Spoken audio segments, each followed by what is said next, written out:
All right, welcome to 0 to 60. I'm your host, Matt McChesney. We are rolling over here at the 60 Football Academy. We've got a great show for you today. We'll be in and out quick for about 30 minutes talking Colorado Buffaloes.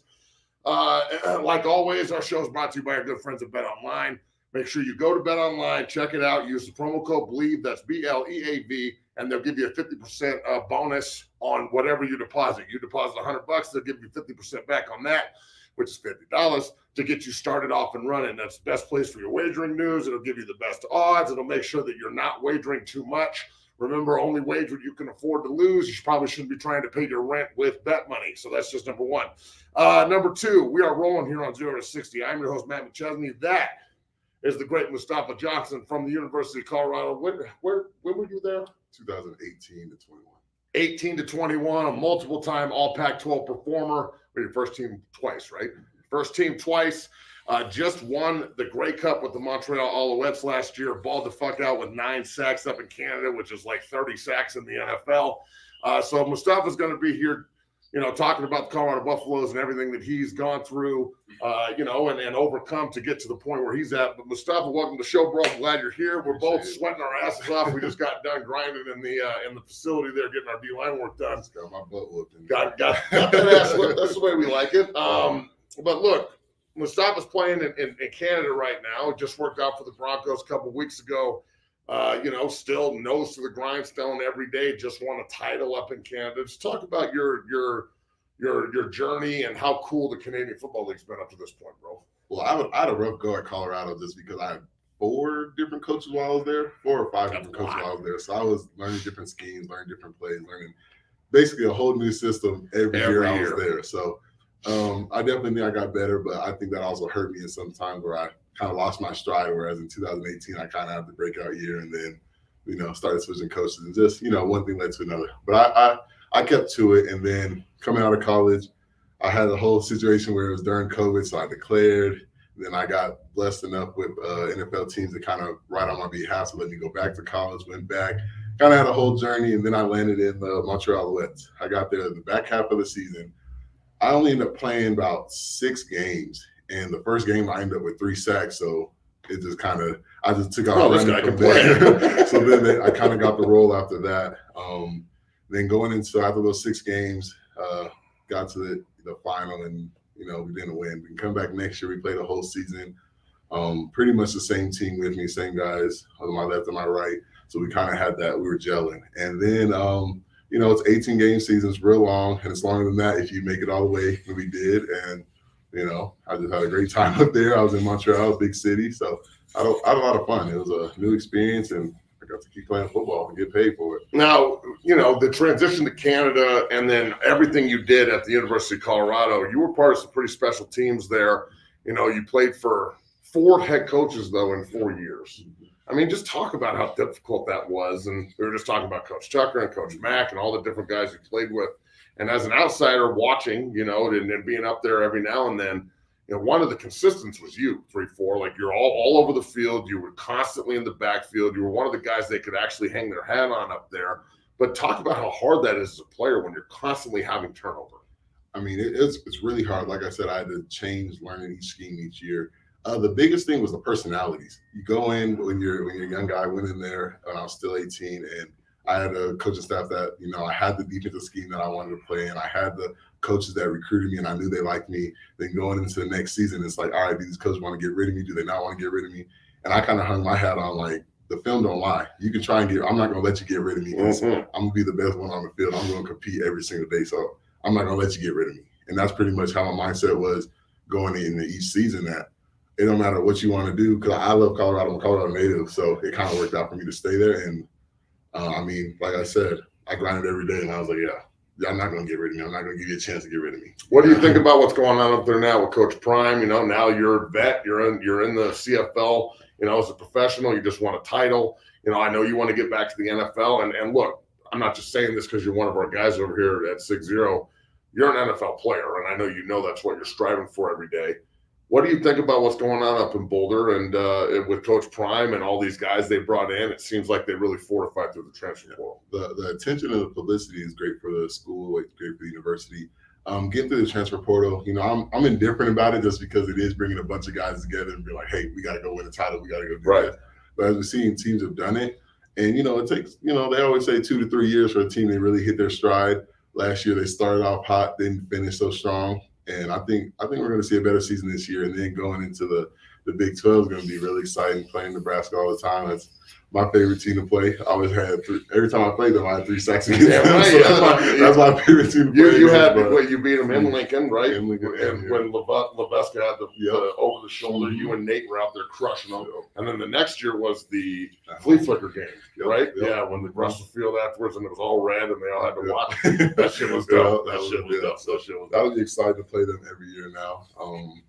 But yeah, I'm excited to see what they do. I see they're getting a lot of guys, a lot of big names, a lot of dudes, man. Yeah, and I've been down there since I got back. But last year when I was down there, I love the coaching staff that they had around. Like they put a lot of guys like strength conditioning coaches, all those guys that really. Well, say you're a high school kid and Deion Sanders walks in and goes, "Yo, I want you to come to Boulder and play for me." Is it just like, where do I sign? Or like, that's a pretty big draw. I'm not even a DB, and I feel like I'd be like, yeah, for sure. Can you teach me how to backpedal? I definitely feel like it'd be a little odd-shocking. So, I feel like it's hard to say no. Amen to that. Well, look, they move into the Big 12. A lot of old rivalries being reestablished. Kansas State, Oklahoma State at the end of the year. I want to talk about the schedule. I want to talk about everything that's going on with the schedule.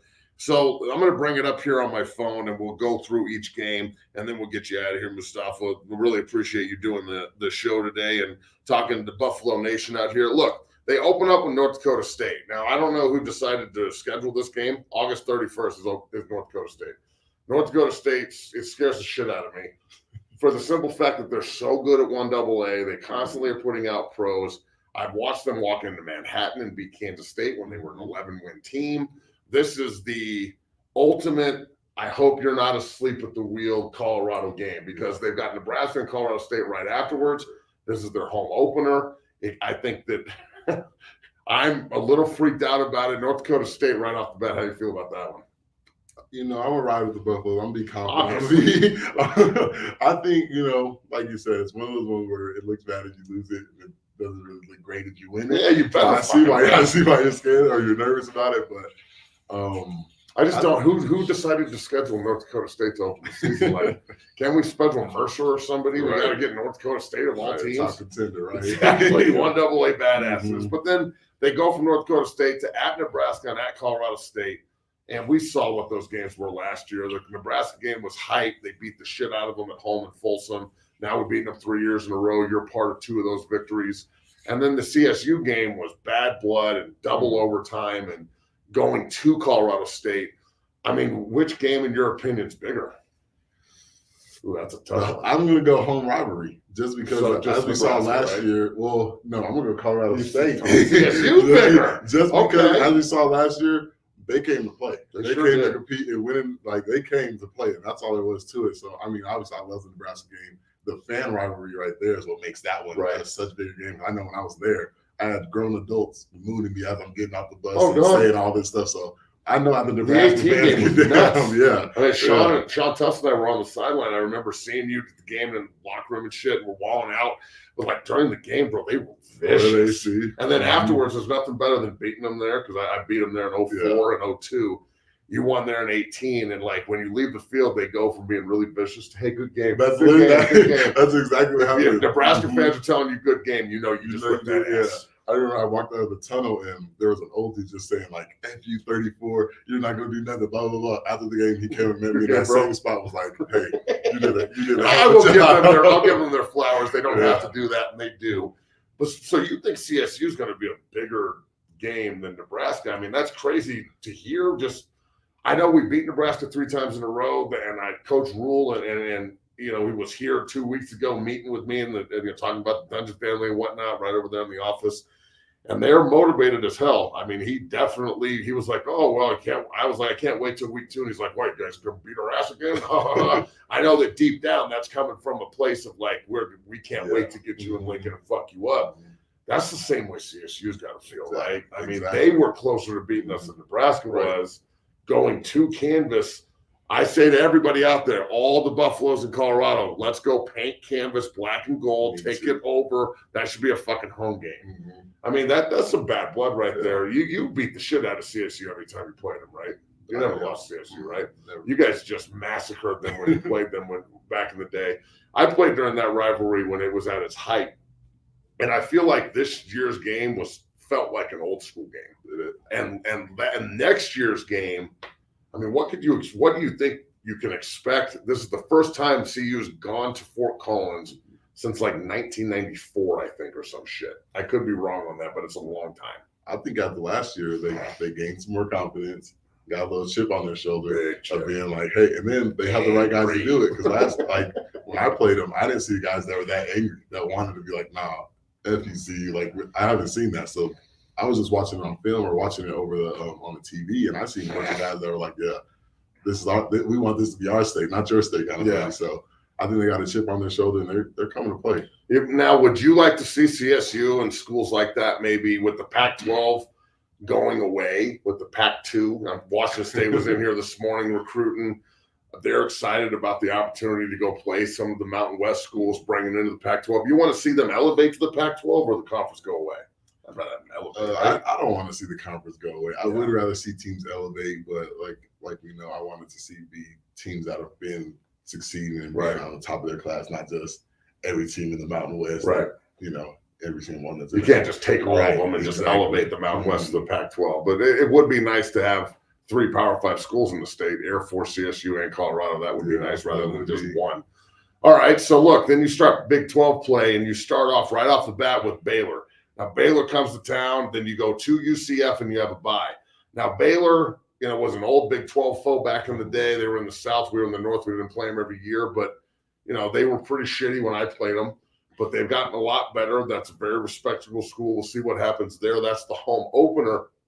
And then Coach Prime gets to go to Orlando, Florida in a conference game for the Battle of the Black and Gold and then the Big 12, with UCF being a new member last year, Colorado being a new old member this year. This number is pretty crazy. Check this out. CU, as of now, going back to the Big 12, has as many Big 12 championship appearances as the next school, Kansas State. And we haven't been there for 20 years. That's crazy. So that's back in the day we used to run this conference. How do you think Coach Prime's going to do in Orlando, like in his stomping grounds? That's going to be a big game for CU. There's going to be so many eyes on it. You want to control recruiting in the South. Right. Go get a dub in Orlando against UCF and Gus Malzahn. That could turn into a nice little rivalry, right? Especially with the black and gold. Who wants the uniform combo, right? Right. And Coach Prime's getting all new unis next year, and I think they're going to look pretty sick. Schmitty's been pretty secretive about it. I'm trying to get the information I can, but I can't get shit from him. I don't know. What do you think, Coach Prime, going back to Florida? Do you think he could maybe, turn some heads down there, you think? Oh, I definitely think they can. If they go down there and, play Colorado football and do what they do and do what they've been doing in the Big 12 when they were back in the championship days, I think that they could go down there and get some huge recruits and, make waves through this conference. So that's 5 games to start off the year before you get a bye. And then they have another bye in week 8. So they've got some opportunities to get healthy in the middle of the season. North Dakota State at Nebraska, at Colorado State, Baylor at home, and then at UCF in a break. And then after the break, you come back and you've got Kansas State. And this is where we were talking about this beforehand, but the Big 12 and the Pac-12 merge. You got Kansas State at Arizona, Cincinnati at Texas Tech, Utah at home, which is it's turning into a heated rivalry the longer that we just keep playing each other and following each other around. They go to Lawrence, and then they have Oklahoma State, an old Big 8 rival, to finish the season on the 29th of November, which that's pretty fucking cool. Like putting Oklahoma State at the end of the year, I was wondering how they were going to do this with some of the old rivalries. Mm-hmm. Kansas State is the one that I would bookmark as our main rival in the conference because there were some heated football games back in the day with them. But talk about just the Arizona and the Utah matchup here. I think that the Utah game is going to be one they consistently play. Kansas State's such a great football team to be a rival with. It's right down the street, I-80. There's some bad blood there, but that Utah CU game, there's some bad blood there too. You played in this game a lot. You know how tense-filled it is. Elaborate more on Utah here. Utah's full of a bunch of big guys that are going to hit, and if you don't come with your helmet strap, Is that the most physical game of the year every year, time, you think? every single time. And then I always have these big old Samoan or Polynesian. I don't know what they were exactly, but I know they're Polynesian. Tank people. Yeah, big old guys they were like, yeah, they would literally be like laughing, saying, "We're coming to W." They let me know to play, and I was like, "Okay, come on." And then you got to have that attitude, like, "Come on, I'm with it." And then some of the guys that work, you see it on film, where it's like, "Oh yeah, you got rolled up. You got rolled up. I'm fucking with it." Yeah. So all right. So look, how do you think that these Pac-12 teams are going to fare going into the new Big 12? Utah is already walking in as the conference favorite to win the conference next year out of the Pac-12. That's got to be a slap in the face of the rest of the Big 12, right? That's very disrespectful for them. I think as for Colorado, we need to win those Pac-12 games just to set the tone of like that we are from the Pac-12, but we are one of the better teams in the Pac-12. So I think those are must-win games that we need to set this tone with. And I think we're going to bring a different style of football. That's what I think is going to change, because they normally pick up bigger guys that want to run the ball and do all those different things, whereas Pac-12 is known for being an air raid offense, getting the ball out. So I think it'll be interesting to see who comes out on top with. Was it this air raid or is this big man football that's going to? Now, last year we mentioned this. They started off strong. They're 3-0. They're ranked 18th. They finished 4-8. They're 1-8 down the stretch, but they did. Like, let's be real. They lost 6 of their 8 losses were by 1 score. I was on a team there in 2000 where we were 3-8, and 6 of our 8 losses were by 1 score. And the next year we were 10-2 and won the Big 12.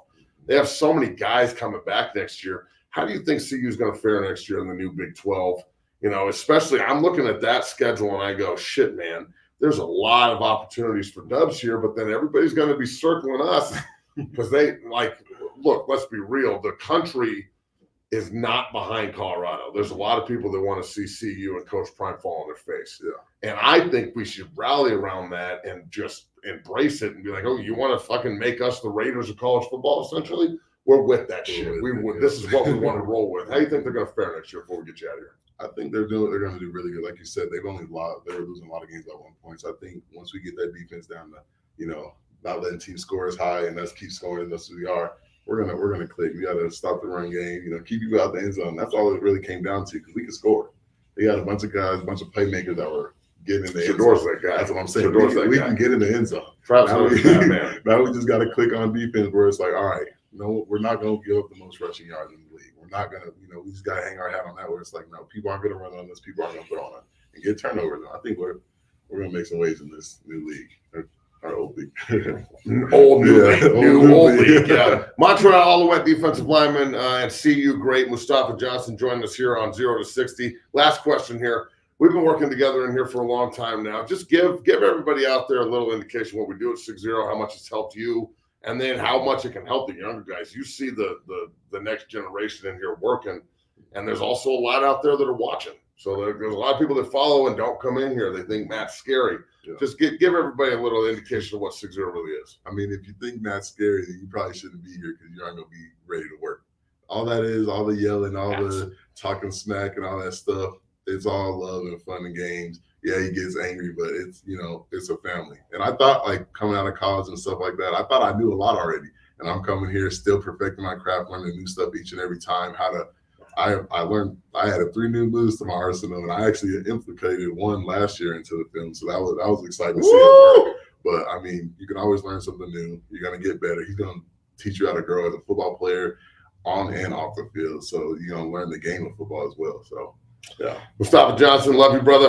Go get that pre-made food in there. Proud of you, dog. Keep it up. All right, folks, we're going to ask some questions here before we get you out of here. Let me reset the old film here, and I'll answer any questions we got here before we get Mustafa out of here. Thank you, brother. See you tomorrow, 9 a.m. Back to the grind. All right, folks, comments, questions. Let's see here. CU doesn't play in Lawrence this year. They actually play at Kansas City. This is actually pretty cool. They do go to Kansas City to play Kansas this year. Kansas is renovating their stadium. I actually played there, I think, twice in college, and they paint the field there in December. So it's going to be a late December game.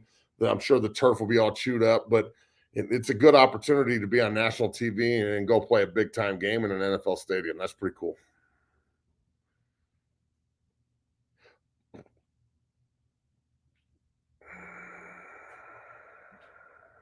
Later, homie.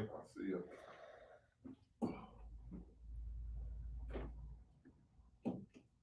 What do you think about the schedule this year? I think it's winnable. Like, if I had to look at it right now, North Dakota State, and let's bring this up here and let's go over it real quick. All right. North Dakota State, dub. At Nebraska, dub. CSU, which should be a home game for CU, dub.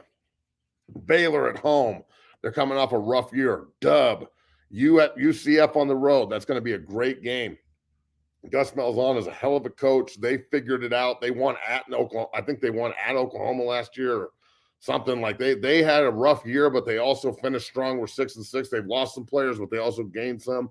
They're going to be at the top of their game for that one. I think that's a dub. So they're 5-0 going into their break.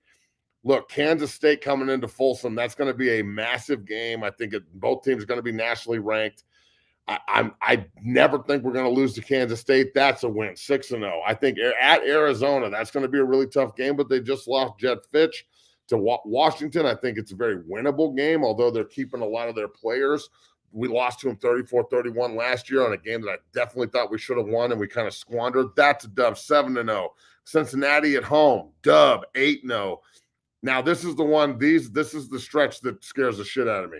Lubbock is not an easy place to play, and they're a really good team. I like their quarterback. Their head coach is a dude. I think we're going to drop this one in Lubbock. So now you're 8-1. Utah at home, you got, that's a massive game in November. The 16th of November, I think you lose to Utah. Now you're 8-2. But then you go on the road to Lawrence and, the Thanksgiving game here, and it puts you in position to national stage and an NFL stadium. They get a dub against Kansas in Lawrence, or in Kansas City, but in Lawrence, I guess, and then puts them at 9-2. And then, of course, you beat Oklahoma State at the end of the year to put them at 10-2. And that might get you in to the Big 12 title game. And I know I'm going fandom first, but I really think this team is loaded and ready for the wartime that's in front of them. So I think that they dropped 2 in a row to Texas Tech and Utah, but a 10-2 season and maybe playing for the Big 12 title against maybe Utah again, with 2 teams from the Pac-12 coming in and running the conference could be huge. But I guess we'll see. The Nebraska and Colorado State game back-to-back are huge for me. We just heard Mustafa Johnson talk about how, maybe the CSU game is a little bit more of a rivalry for him right now, just because of how much we've dominated Nebraska moving forward. But we'll see. I don't know. That's pretty tough for me to go with. CSU's a bigger rival than Nebraska at the moment. Any other questions here? UCF is sneaky as fuck. I agree. They're going to beat Utah, bro. I hope to God they beat Utah. I hate losing to that team. If I have to hear fucking Weddle talk any more shit about Utah, I'm going to crush someone's face. We do have some good jerseys hanging on the wall. Let's go around and check them out as we give the day. We get rid of little Pat Tillman action. Over here we got Harris and Schlotman and Jonesy and Chad Brown and Howie Long and Will Precheck, great buff. Frankfurt Digital Buttholes down there, the 60 jersey. Go around the rest of the room. Everybody in here. Mike Pennell just made the Super Bowl again. Ryan Jensen and McGovern. And, the lobby's deep with the jerseys and everybody else in here. Aiden Ina just brought Notre Dame jersey the other day. Check this bad boy out right here. Whoa, that green's nice, son. So, yeah, man, we take you around the gym real quick. The office, bunch of jerseys in here, and Muhammad Ali and helmets and Chuck Bednarik and Sean Carter, the man. I'm not a businessman. I am a businessman. So that's pretty dope. Yeah, so, just rolling. What else out here, folks?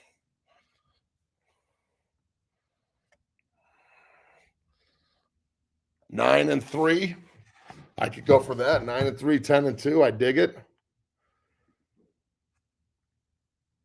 I bet Shedeur Sanders is getting the Heisman. Now, I love this. I really do think that, that Shedeur and Travis Hunter are both going to be in New York for the Heisman ceremony. I really do. Travis Hunter is going to, reset the way that skill players play if he hasn't already, being as versatile and as dominant as he is. And then let's be real, bro. I mean, Shador, if he has another year like he did last year, I'd imagine 600 to 800 more yards passing, 10 more touchdowns, and 15 less sacks and 50 less pressures because of the new personnel they have. Coach Lodeholt coming in and being as, detail oriented he is. Not that Coach O'Boyle was a bad coach. He's at Northwestern now, but the personnel last year it didn't fit. It didn't fit the scheme. So hopefully the new guys coming in can fit that scheme. I really think they're going to be special up front. But yeah, I love this. Shador and Travis Hunter as well will both be in New York. There's a lot of money bets going for the Nebraska game. A lot of people think last year was a fluke. That's fine, but last year CU beat Nebraska 36-7. That last touchdown was a gimme. I really think that Nebraska, they're going to take that game about as serious as a heart attack. Again, I met with Coach Rule a couple of weeks ago, and they are really, really motivated to beat our ass. So good. That's the way we want that game. It's supposed to be tension filled. It's supposed to be full of hate, but mutual respect. That's what makes it so great.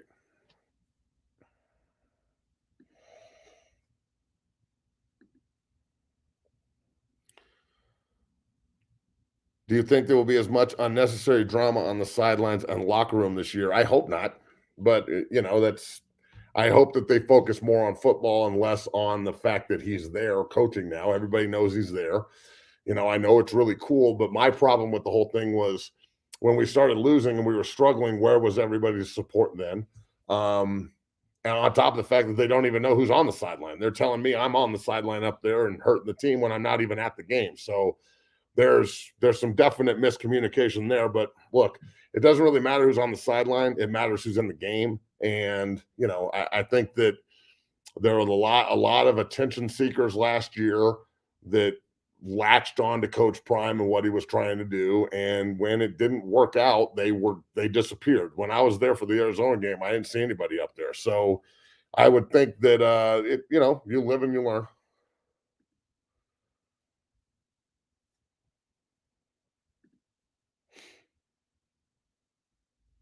Got some dudes on the O-line now. Shout out to Savion from the 330. Savion Washington's a great player. He's a proud Dungeon family, always down here working. I'm looking forward to getting him back in the gym.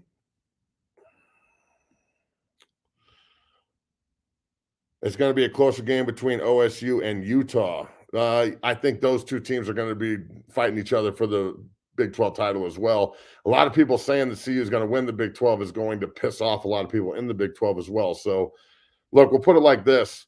I'll go back here and throw up the schedule one more time. Utah, Kansas State, and Oklahoma State. If I'm talking about red letter games in conference, those are the three I'm red lettering. But I mean, there's 5 red letter games on this schedule. And by red letter, I mean these are the 5 most important games. And they are Nebraska, CSU, Kansas State, Utah, and Oklahoma State. They find a way to win those 5. I think you could be looking at a maybe undefeated season in Boulder. And I can't believe I'm saying that, and I know I'm being a homer, but damn it, what do you expect me to do? I mean, I love my Buffaloes, and this is what it is. I'm not going to pick them to lose. I mean, give me a break. Although a lot of you think I hate them, it's, that's just the idiot fans that don't know what they're talking about.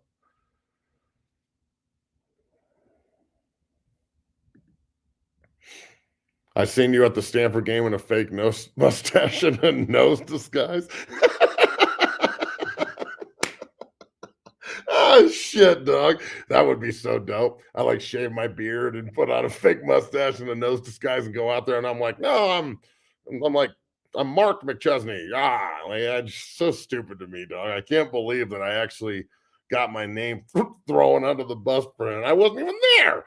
I can't sit on my sofa at the house. Can't burn one and watch the Buffs. I got to get thrown under the bus for this shit. Bro, it was so fucking funny to me. I can't wait to talk to him about it and be like, yeah, so thanks for throwing me under the bus. At least I get to sue Sports Illustrated now. I meet with my lawyers tomorrow to talk about defamation suits and, all this other bullshit because all these media members and these lazy ass media outlets just ran with some shit that CU said that's not true. So, I'm like a fucking special agent. I'm the most inconspicuous 6'5", 330-pounder alive. And this is the other thing. I post everything. So if I was there, there'd be a post about it. Just saying. And there ain't no post. Sucker.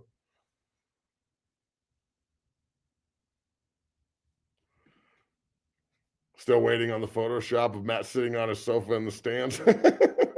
Me too.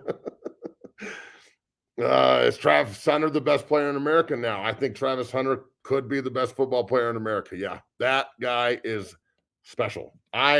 Holy shit, is that guy special?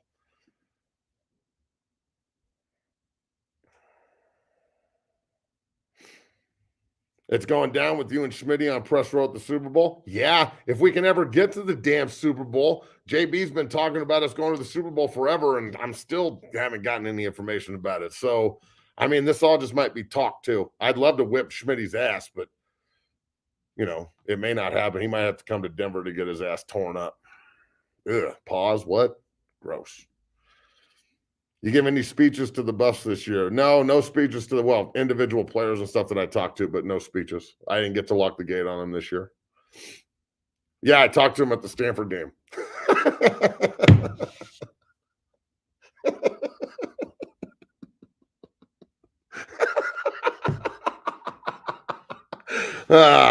Fuck.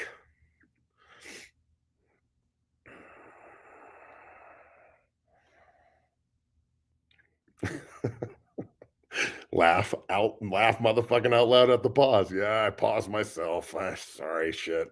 Sometimes you got to roast yourself. Bro, don't roast yourself. You can't roast anybody else. Oh, shit, dude. I'll tell you.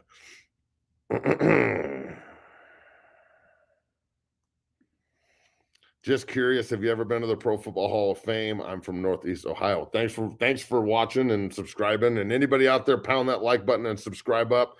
We really appreciate any and everybody that is a loyal listener and watcher here of 0 to 60. We're going to try and be more consistent and go every day, but duty calls. I have never been to the Pro Football Hall of Fame. It's on the bucket list.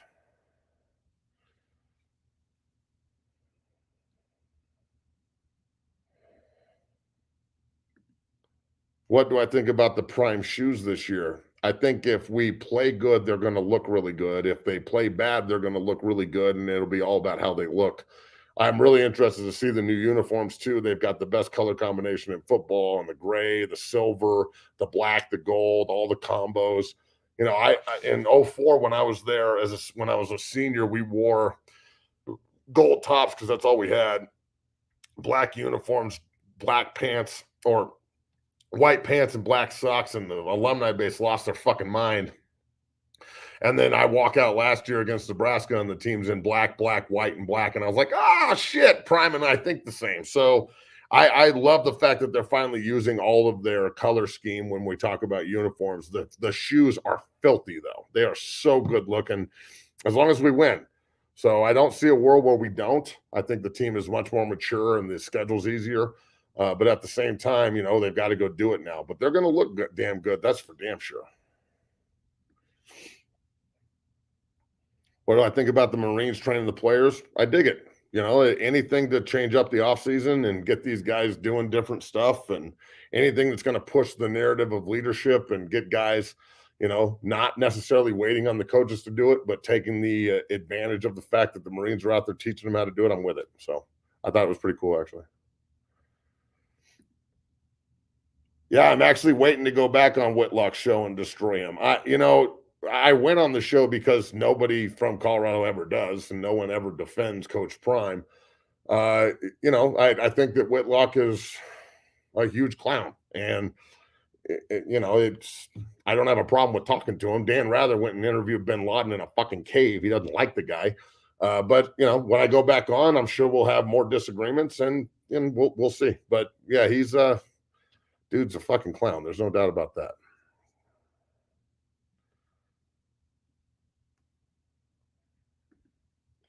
Probably a good thing you weren't at the Stanford game, considering how the second half went. Yeah, that's probably a good thing. But at the same time, I still was there, apparently.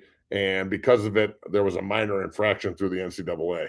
Although they're hyping my kid up. Like a 2028 recruit was following the team out. So we walked, let me get this straight. We were in the locker room. We walked to our seats, walked out of our seats, down to the railing where the security guard's at, told that guy, fuck you, we're going down to the field, jumped the security railing, both of us, my kid included. No one said anything, ran back in the locker room, and then followed the team out. That's what you're telling me we did? Shit.